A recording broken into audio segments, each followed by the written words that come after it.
Welcome to another episode of Married with Video Games. I'm your host, Matthew. I'm your host, Christina. And for once, we played It Takes Two. We both played Diablo 3.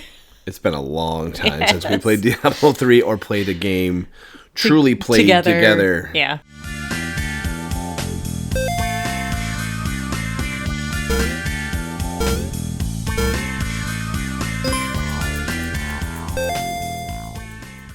You have to play this one together. Yeah, when are we going to play Split Fiction?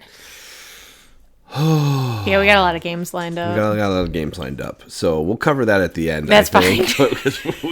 We'll go into what we have to play. But we do have a lot of games we have to play. Well, let me do a synopsis. Let's dive in a little bit. And this game's pretty cool. Cody and May are getting a divorce, and have to break the news to their daughter, Rose. Rose wishes they would stop fighting one another, and in her wish, Cody and May are turned into dolls she made for them. Now, the romance book, literally a romance book named Dr. Hakim, is sending them on an adventure to fix their marriage and get their bodies back. Cody and May will have to work together if they want to make it through all the trials set before them and get back into their bodies. Yep. Yeah. That's the game. That's the game. It's very goofy. It is incredibly goofy. It's very cute. Mm-hmm. It's heartwarming. The story's what you expect. Yeah, it's fine. But it's very good. Yeah. It Takes Two released on all systems in March of 2021 except the Nintendo Switch, which was the November of 2022. We played it on the PS5. We did.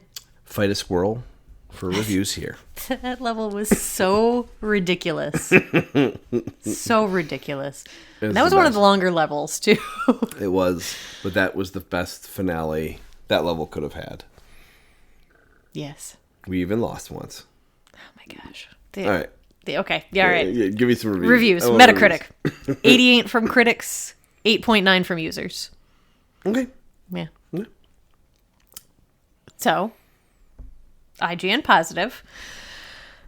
Centering around a pair of pint-sized parents, May and Cody, It Takes Two is a bit like Honey, I Shrunk the Kids if the director had been tripping on LSD. The world around you isn't merely supersized, but augmented with all manner of fabulous contraptions and anthropomorphic everything. May and Cody's journey from their garden shed back to their house takes them on dazzling detours through everywhere from outer space to a tiny nightclub housed inside an air conditioning vent, and serves as a sustained 10-hour-long blast of co-op platforming bliss that's constantly conjuring up new ways to engage and entertain. One moment, Cody and May are collaboratively steering a giant pencil around a connect-the-dots picture. The next, they're casting spells and swinging swords as a wizard and barbarian in an isometric dungeon crawl.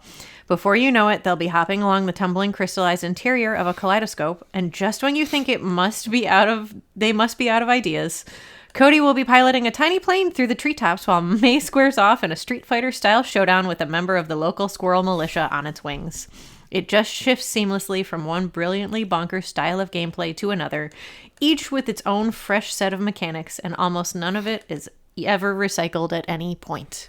They really do a good job of not making anything overstay its welcome. No, there were definitely levels that had better mechanics that we liked better, but none of them were truly bad mechanics, I guess. No, and a lot of it was just us dopes trying to figure out what to do. Yeah, where I could make the clone of May. I did not understand that until halfway through. Yes. I was like, oh, I set it there, and then I go back to where I was so that I can teleport back to where I was. It took my peanut-sized brain just a little bit to get there. That's okay. My almond-sized brain it wasn't much farther along than yours. What's our negative? There were no negative reviews for this game. There were a couple mixed. And I did this about 30 seconds before we started recording. So I just grabbed something from IGN that I agreed with, which really isn't that much of a negative, but we're going to go with it. IGN negative. The only real gripe that I can level at It Takes Two is aimed squarely at the character of Dr. Hakim. This walking and talking, quote, book of love, acts as a guide for May and Cody on their journey towards rekindling the love in their marriage, and he's basically insufferably cringy right from his first appearance early on, and that doesn't change in the numerous cutscenes he shows up in throughout.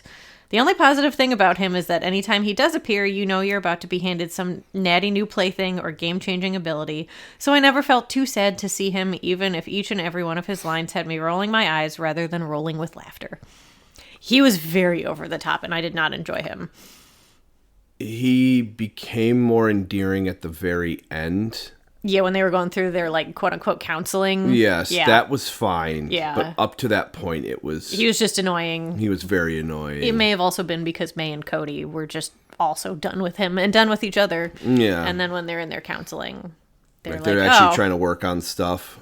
Yes. Mm-hmm. Yes. Yeah. So that was the only negative that I quickly found in the same review that I got the positive from. We finished this game like 2.5 weeks ago, and then I got semi-sick, and then you got super sick and got a really bad cough, and we decided to not record a podcast with an insane cough. I am 95% better at this point. Yes. I still get a cough every once in a blue moon, but it's a lot less troublesome. Yes. Yeah, it was really bad. Yeah, stop covering your mouth. Can't help it. Or Mr. Burns can't see you winking. It Takes Two is a co-op action-adventure game where you travel through each of the levels playing as either Cody or May. So at the beginning, when you launch the game, you can select your character. Yeah, every time you launch the game. So like you could have played it May at any point. Yeah, I just kept the same one through. We both stayed the same. Each level, you are given certain abilities that are different for each character, but allow you to get through all the levels. Examples would be giving them positive and negative sides of a magnet, to pushing and pulling them around the map. There are other abilities that you can get, obviously. So one of my favorite ones is when I got the Captain America shield as Cody, and you got to use her voice. That was fun. That was the very last level. Yes, I believe that was the last level of the stage that you're trying to build. Yeah, the finale of this game felt a little lackluster. I just expected it to be a little more over the top. It felt sudden. Yes. I didn't realize that was the end of the game. I think that's what my It felt like it issue was. just ended. Yeah, it did. It was very definitive. It was very much an end of a game. I either felt like it should have been 2 hours later or a little sooner than that. I would go with the 2 hours later. So the last two levels that you play through, the second to last one, you're getting Cody's passion back, which is his gardening and his greenhouse. And then the final level is you're getting May's passion back, which is her music, her hobbies. Yes. And then it just kind of ends after she performs, which is on the same level as Cody of like they find their passions. But I think it would have done a little bit better if there had been like one final chapter of like them doing something together, I guess. Yeah, the whole game is about them being together, yes. But I understand what you're trying to say. That would have made sense. But the gameplay itself is very platformer based. Like It has a base of a platformer. How you navigate the levels, they give you tools to navigate these levels. Now, they said there is like the isometric, over the top arcade style beat 'em up where we're running through the dungeon. That was the absolute worst level for me, and I think I died 15 times. And you just powered through because you're really good at those kinds of games, and I just kept dying. That was tough because there's a lot of places to fall off the ledge. You were also the wizard, so you could do like area of effect things, and I was the barbarian and had to be like in there smashing them, and then I had a dash forward, and the dash forward always took me into the lava.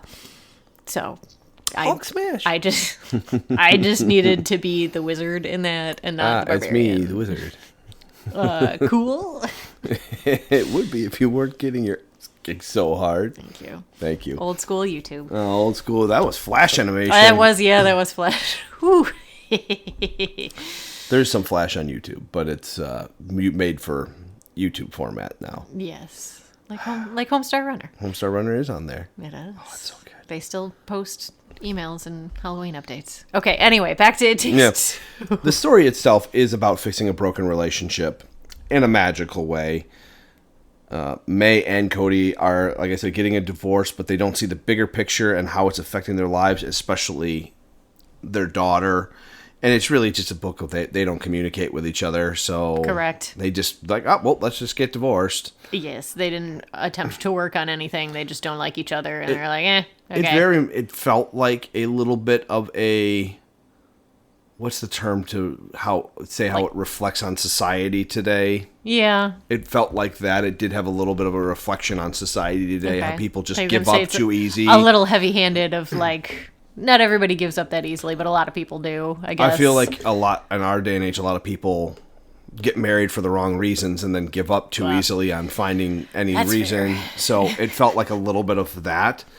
But at the same time, it was really a sweet story because you feel like a lot of passion about Rose and how she's dealing with it. Yeah. And like some of the things they make you do in this game are just terrible, but also very hilarious at the same time. Oh, the level where they're like, we need to make Rose cry, so they destroy her favorite stuffed animal. And this animal, like, it's terrible because she's begging for her life as you're ripping off pieces of her and throw her off a cliff. You throw her off the top of the cabinet, and she falls after she begged for her life, and then your child is just crying, and you're getting doused in her tears. To try to make you human again, and it doesn't work. It doesn't work. And so you and I were just like, this is horrible. It was awful. Then they just make you do the things. It was overall, most of the story was cheesy. That was just a very dark moment in a colorful way. They tell a very dark thing to happen. Because this elephant just loves everyone, and they're just trying to escape, and you blow up her rocket ship, and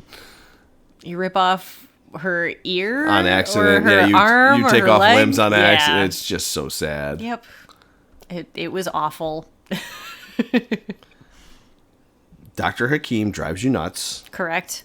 The entire time.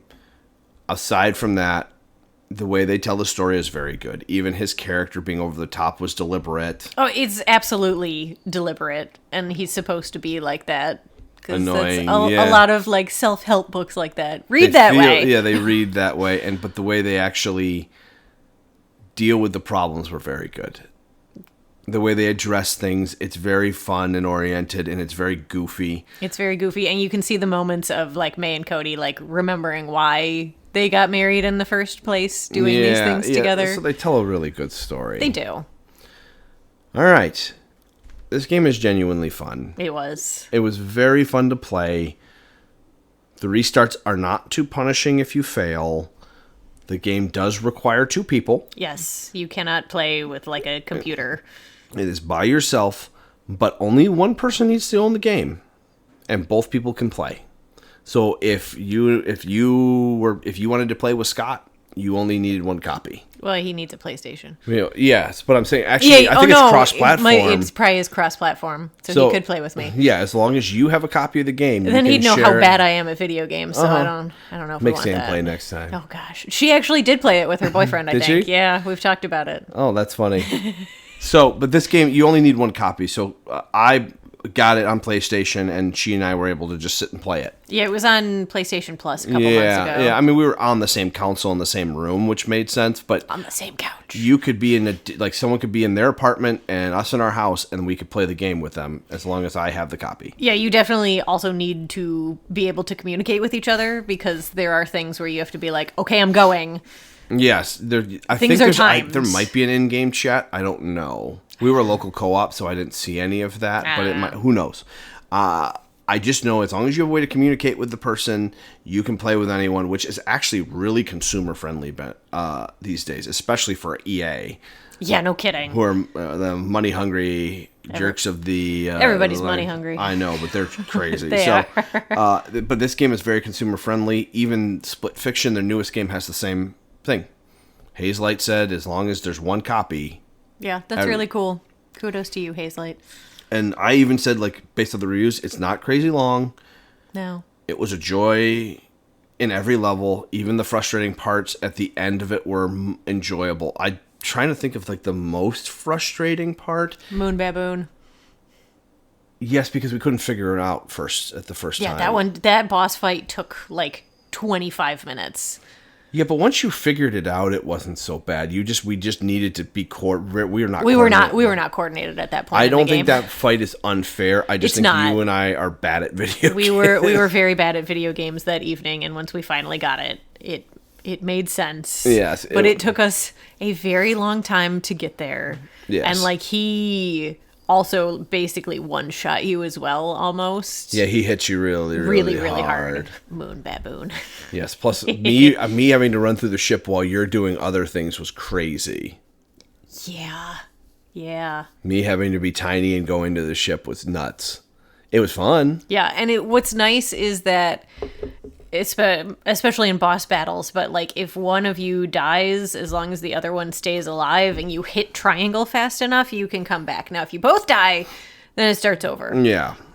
But yeah, the dying is not unforgiving. No, which is boss nice. fights are the worst because you have to start from the beginning of the boss fight. Yes. That's where it's hard, but once we learn the mechanics, the worst fight for me was the bull. Yeah, that one we didn't quite realize what to do initially either, and I had to lead him to particular places. And then I had to hold the button down to lower something, and you had to lure him to run into the wall. To run into that and then teleport away. And I was not the best with that teleportation skill. That was definitely my weakest level. Yes, but that was a hard fight regardless. Yes. It was... I wasn't overly frustrated as a whole. Through most of the game, I felt it was fair. It was really fun. The platforming was fun. There were a lot of challenges you could do against each other. Yes, in the game. mini games is one of the things games. I have written down because I was really bad at them. You beat me in a few of them. I beat you at, I think, 2 of them. The race one was the worst for you. Oh, I gave up on that one. Yeah, that one was not good for you. Some of those were very tough. Some of them were very video gamey oriented that I was good at, but a lot of them felt, some of them I'm just not good at. Yeah, you were really good at the slot cars, and then we got to that baseball one where you're a dude spinning in a circle hitting a baseball, and you had to time it with the baseball, and you're like, oh, I'm going to be really bad at this, and then you just absolutely crushed me in it, and I was like, I'm good on mini games. Mm-hmm. My favorite one was when we were playing the whack-a-mole where you had to hit me and I had to stay up for a long period of time. And the other one that was definitely where like you can tell that you've played more games like this than I have was where we were each shooting targets that you shot back and forth at each other. You were just so much more coordinated than me, and I just stopped playing after like 2 shots. You were just a lot more in the zone on that one. Yeah. That one I'm good at. But like you play a lot of, I don't want to say shooters, but like Resident Evil, you use guns. Alan Wake 2, you use guns. Like you're good at like the pointing and the pointing dual and stick, clicking. And I'm not. It was still really good. It was. So, what else? Do you have anything else specific about this game that you wanted to talk about? It's not crazy long. It's about 10 hours. Yeah, you could probably do this in 2 sessions if you have a long weekend kind of deal. I have 2 more notes. Mm-hmm. Because you made the comment in the last couple levels where they're going through like quote unquote therapy. And then they're going through like finding your passions again, and Cody has a greenhouse and gardening, and you're like, oh hey, it's you. And then we go up into the attic, and May's got all this music, and you're like, oh hey, it's you. Yeah, both their passions are your gardening and your music. And my music. Hers is singing. Mine is not singing, but the music and the vinyl sitting there. I was like, this is. What does this vinyl say? None of them were actual vinyls, but one of them was. It wasn't the Rolling Stones. It was something Boulders or whatever. Yes, the moving, like tumbling boulders or something. Boulders. Like that's pretty good. Thank you. I appreciate that. They had some good stuff, and the music part was actually really cool. That was a lot of fun. The snakes were the worst, but the rest of it was fine. That I had to like sing at while and I had to throw the shield at them. They were like dancing along to my singing. Yes, but my singing was only good for so long, and then they'd get angry again and eat us. Yeah, you have to be really coordinated in that one because the one where you had to move the lights was tough too. Oh, that was awful. Because you were my light source. I was the light source, and that was another dual stick one. I was really bad at that. Yeah, because you had to do 2 lights at one point. You had to do 3 lights at one point. I remember. And then the yellow one went away, and then it went back to 2. Oh, I remember. Remember berries? The only other note I have was our favorite levels that we played. Like the most fun levels were definitely in the house, so we really enjoyed Rose's room, like going through all of her toys. I loved that. Was so cool. The fort that They built, yes. Everything was really cool. Being small and being able to go into the little areas was very cool. Yeah, and then up in the attic we enjoyed as well. I liked up in the attic. I liked the fort. I actually liked the garden. The garden was a lot of fun. I actually liked the abilities there. I had the weed whacker, I had the scythe, and I had the water. And I would become the plants. You would become the plants. That was cool. The most ludicrous scene in this game, spoilers, but it's been out for a while, is I have to fly a plane while she fights the General Squirrel on top of the airplane in a Street Fighter battle, and it is the funniest. I did lose the first time because he knocked me real good. But it's so it was so funny. We're like, this is absolutely ridiculous. This is the coolest scene I've ever seen in my life. So stupid. Because you have to escape the squirrels by you're shooting through. So you're the gunner, and I'm flying us through. Yes. Oh my gosh. And then all of a sudden, the General Squirrels. So she's fighting him on top of the plane. Has to beat him up, ridiculous. And it is really funny. Is that the squirrels versus the bees? Was that what it was? Yeah. Okay. We rescued the bumblebee bee because it was the hornets, the yellow jackets. Yes. And then the bee was pretending to be the queen bee, but it was really like a squirrel in disguise, and then they all got mad at us. Or do I have that backwards? Their ally was a bumblebee. Yes. But the bumblebee got drunk on power to become the queen bee. Yes. Or the queen hornet. Yes. Which is a mechanical hornet. Yep. And so she used that to attack the squirrels, but we defended the bumblebee. Yes. And so the squirrels turned on us. I'm just listening to you talk. Like, this is so dumb. It was a super serious part of this game, okay? This game was incredibly serious. The entire way through. The most serious game I liked I've ever riding played. the frogs, too. That was a lot of fun. And solving puzzles for each other. You have to often solve puzzles to move the other person forward at different points. So I forgot there was a balloon behind me. I'm like, what is that? So there... I'm sorry, I got distracted by this.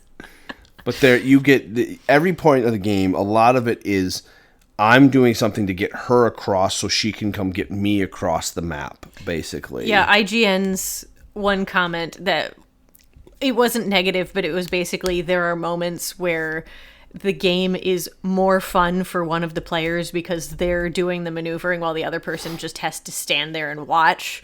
But then it happens in the opposite way, like in the next area. So it all evens out in the end. There's different points where there's points where I'm throwing nails.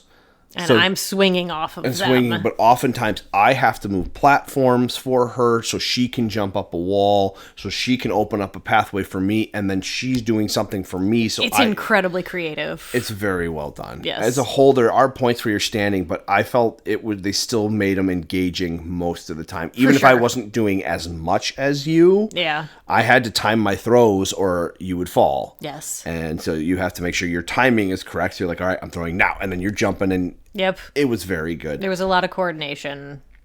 I want your score first. Oh no.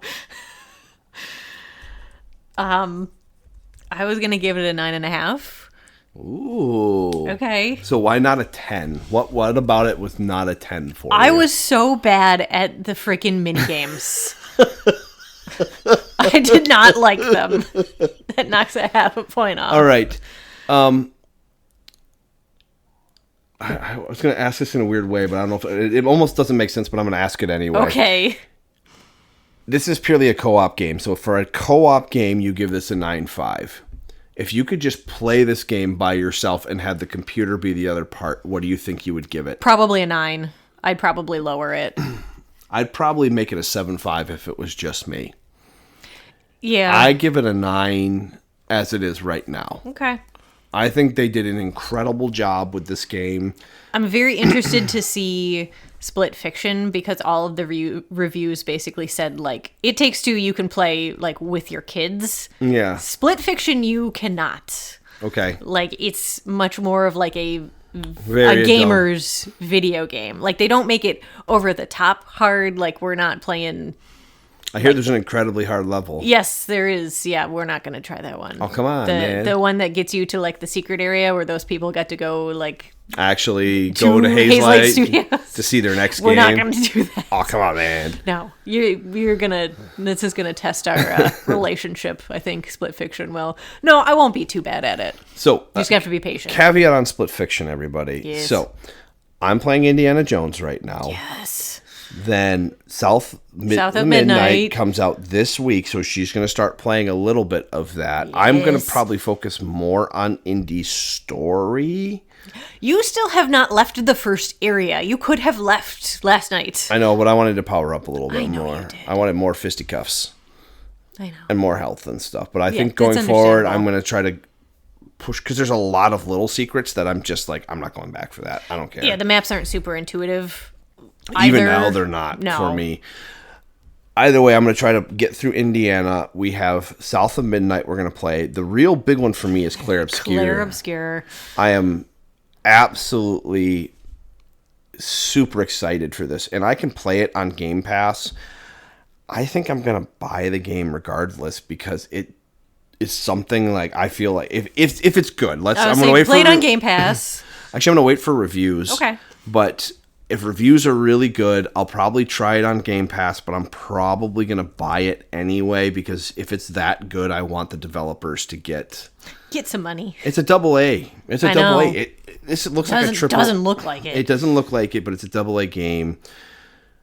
I think after Clair Obscur, we have a little break, but Nintendo I'm like, Switch you think we comes have a out. break? We have Mario Kart, and I'm playing Donkey Kong in July. Yeah, so we have those. What are you talking about? So we have lots of stuff. Split Fiction will happen this year. I'm not saying anything right now, but we're going to have some time off at the end of the year.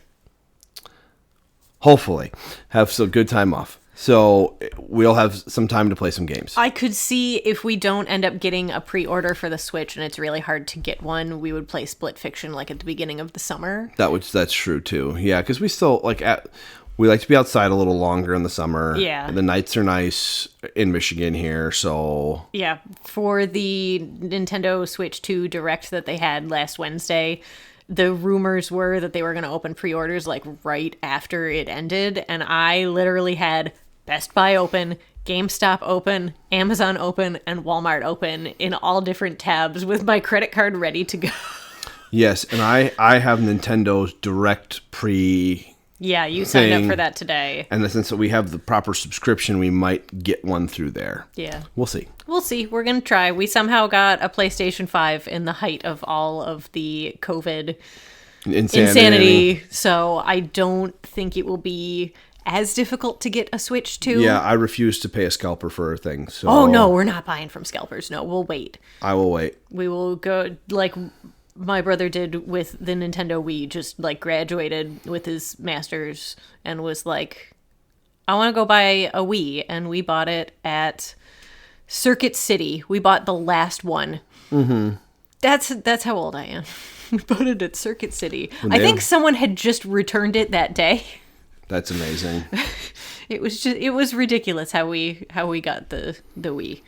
Yeah. So we have what we're trying to say is we have a few games. We got lots of games. I feel like we've been bouncing back and forth between a lot of them lately, and we just got to like buckle down and focus. Yeah. So I think I'm gonna go strictly Indiana after this week. Yeah. Because I'd like to get through Indy. It's very good.